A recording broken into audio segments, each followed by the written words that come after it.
Some analysts say it is the biggest foreign fighter recruitment since it became a phenomenon in the 1980s with the Afghan jihad against the Soviets.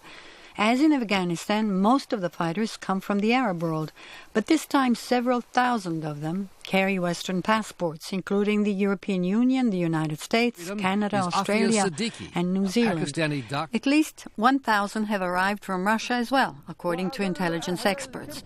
And as the fighting continues, the numbers of foreign fighters are growing.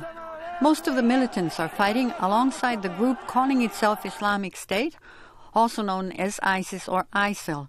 It is the largest, most zealous and dangerous group in a battleground riddled with jihadists.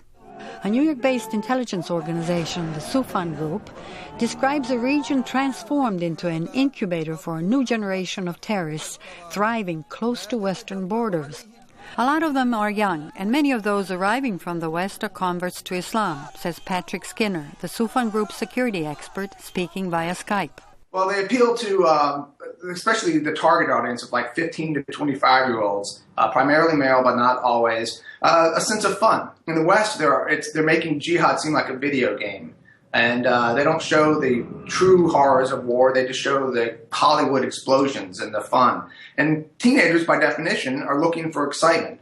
Some are facing personal crisis. They're disaffected. They feel no connection with society or with a family, and so ISIS fills that void perfectly. Some have a sense of Muslim persecution. They want to go help fight for Sunni, in this case, Muslims that are being oppressed by the Assad regime, or now the West.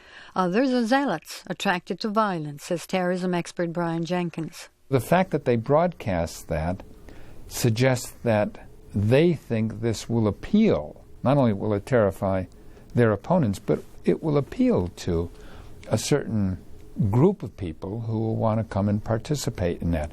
Jenkins also emphasizes the international concern over what these young men and some women might do once they leave the battlefield after being exposed to the radicalizing influences of jihadi extremism. Western nations, particularly Europeans, are wary that returning jihadists could carry out terrorist acts on their soil, adds George Benitez, a security and NATO expert at the prominent Atlantic Council. The barbarity of the things they're learning, again, from beheadings to crucifixion, they are very concerned that these types of individuals will return back to Europe because they still have EU passports and will start feeding this type of malignant fanaticism and violence in Europe. The issue of terrorists recruiting foreigners to fight in the Middle East has prompted U.S. President Barack Obama to preside over an unusual meeting of the United Nations Security Council to discuss how to halt this mounting global threat. Jela de Franceschi, VOA News, Washington.